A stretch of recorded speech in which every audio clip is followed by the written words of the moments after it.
монстры. Как их ни назови, а красиво это все равно ведь не получится. Одним словом, все то, что не вписывается в рамки всеобщих представлений. Вот это все, наверное, самая знаменитая часть одного из самых знаменитых музеев Российской Федерации. Кунсткамеры, знаменитой Санкт-Петербургской Кунсткамеры. На самом деле, конечно, в Санкт-Петербургском музее антропологии и этнографии, ведь именно так называется на самом деле Кунсткамера, это далеко не единственная и, конечно, далеко не главная экспозиция. Но что поделать, мир полон стереотипов, люди полны стереотипов.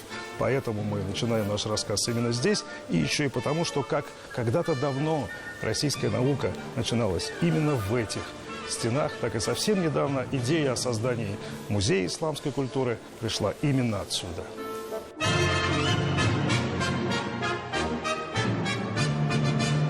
В Кунсткамере, где мы сейчас с вами находимся, здесь приблизительно 1000 коллекций, связанных с исламом. Да? Но вот мы сейчас с вами увидим небольшой кусочек. Это единственное место, где ислам представлен сейчас в Кунсткамере. Вообще Кунсткамера показывает 0,5% экспонатов, которые у нас есть. Главные сокровища наших музеев лежат в запасниках, еще только ожидая тех, кто откроет их тайны. Ефим Анатольевич Резван, заместитель директора Петербургской Кунсткамеры, виднейший российский арабист и исламовед, знает об этом не хуже других. Он один из авторов идеи создания в Петербурге музея исламской культуры. Вторым был, как мы знаем, не менее известный российский арабист и исламовед, директор Эрмитажа Михаил Петровский. Погружаясь в эту историю, мы неминуемо погружаемся в атмосферу Кунсткамеры. Для начала в прямом смысле слова. Мы с вами находимся практически в помещении, которое нам может дать какой-то намек на то, как мог бы выглядеть музей. Да? Вот именно так. Мы здесь видим те самые предметы, которыми будете вы, видимо, которые, я могу сказать, эти похожие, значит... Я могу сказать, в концептуальном плане наш музей будет отличаться. Это будет путешествие по миру ислама с использованием самых новых информационных технологий.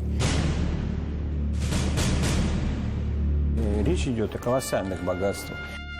Вот какие богатства являются предметом переживаний для настоящего ученого. Никакие другие, в коих мы так привыкли подозревать друг друга в обыденной жизни. Эти богатства нужно изучать, описывать, выставлять, наконец. Поэтому в Петербурге уже принято решение о создании музея, и с высокой долей вероятности уже определено здание, где будет музей. Здание на кадетской линии Васильевского острова. Очень известный в городе дом архитектора Брюллова. Дом, который вот уже много лет как заброшен и приведен в полный упадок, что видно хорошо теперь уже даже с улицы.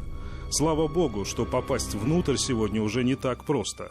И за нас это сделали наши коллеги из Петербурга совсем недавно. Они увидели там то, что ожидали и чего так боялись.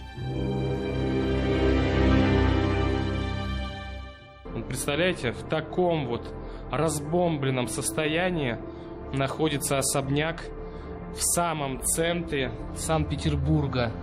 Вот заходим внутрь сюда. Огромные такие, смотрите, вот интересные пространства. Ну, вы представляете, с живописью в картушах.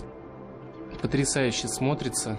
Когда-то в этих стенах располагался Петербургский музей старого города, библиотека, много чего, что не обеспечило ему достойную старость. Устроители нового музея первым делом, естественно, займутся реставрацией здания. Это многие миллионы рублей. Но это многие миллионы рублей не из карманов жителей северной столицы. Это частные деньги, что совершенно, кстати, не было обязательным, поскольку возводит все-таки не мусульманское святилище. И вот тут самое время погрузиться снова в Кунсткамеру, но теперь уж в Кунсткамеру неких плодов фантазии. Открываем уже знакомую нам петицию против нового музея. Читаем вот эти пафосные строки. Учитывая зарубежную принадлежность неназванного фонда, можно говорить о грубом вмешательстве в социальную и культурную жизнь петербуржцев со стороны ближневосточного исламистского лобби. Музей и Институт исламской культуры, очевидно, станет агентом иностранного влияния. И так далее в том же ключе. Там сказано, например, что музей будет создаваться на деньги каких-то там исламских фондов. На самом деле исключительно российские деньги будут использованы нами, хотя мне намного проще было бы. У кого-то были совершенно четкие планы на этот дом, именно на этот дом, потому что нас всячески от этого дома пытались отвести, да. Но неожиданно, значит, мы наступили кому-то на хвост, значит, на какую-то бизнес-схему разрушили. Догадка ученого, кстати, отчасти подтверждается даже в самом названии петиции – предотвратить передачу дома Брюллова. Кстати, под ней уже почти 12 тысяч подписей. Немного, но недовольных еще больше, и тема эта в городе звучит. Люди продолжают считать, что это будет не научный, а культовый храм. В Музее истории и религии Петербурга в эти дни мы видим выставку, приуроченную к столетию ТССР. Выставку Шамаилей. Это все из наших фондов, совершенно верно. Это подлинные, аутентичные вещи, здесь нету никаких копий. Мы представляем только те шамаилы, которые были выпущены в типографиях Казани и Петербурга. Коллекция наша охватывает достаточно большой промежуток времени. Это 1840-е, 1910-е года. Оглядевшись здесь, по сторонам света, и вглядываясь в эту мусульманскую Европу и Азию, мы понимаем, что перед нами вновь будущие очертания Музея исламской культуры, храма, но храма науки. Действительно, петиция такая была, но мне кажется, что ее корни происходят из одного, из непонимания, что именно создается. Мнение изменится. Но, конечно, это вот вопрос времени, и, конечно, это вопрос просто публичности процесса. Конечно, это в первую очередь образовательный, научный центр. Все-таки есть разница между объектом культа и объектом по изучению культа. Это именно та самая ситуация. Вот именно, правильно. И здесь нельзя сопоставлять. Это не культовое сооружение, которое будут собираться люди. Это научная организация. Это намного выше всего этого. И мы это должны все и люди понять. Однако сон разума рождает чудовищ. И характерное отличие нашего цифрового века в том, что даже самые незрелые, патологические, нездоровые и извращенные идеи весьма жизнеспособны и даже привлекательны. Вот так в сознании людей рождаются мифы. Росчерком пера. Снова читаем в петиции неполноценный аргумент о якобы неполноценности идеи. Мусульмане не являются важной культурной составляющей Петербурга вообще и Васильевского острова в частности.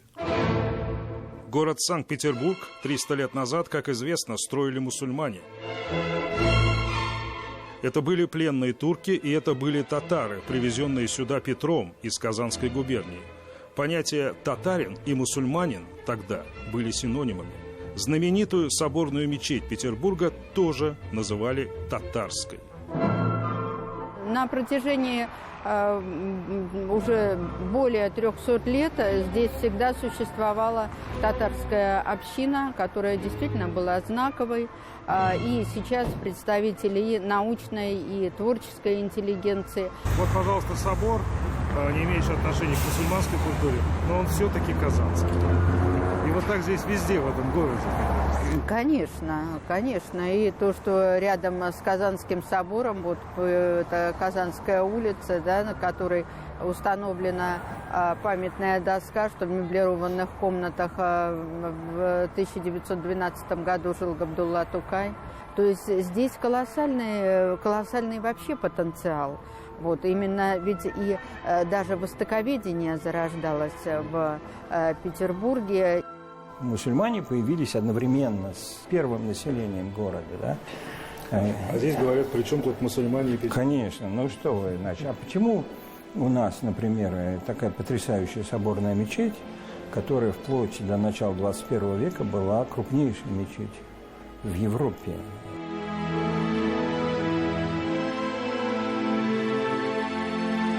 Большой идеей не впервой сталкиваться с большими деньгами. И дом архитектора Брюллова наверняка совсем скоро распахнет все свои двери и все свои окна и в Европу, и в Азию. Это уж ученым, специалистам решать, что является важной культурной составляющей, а что нет.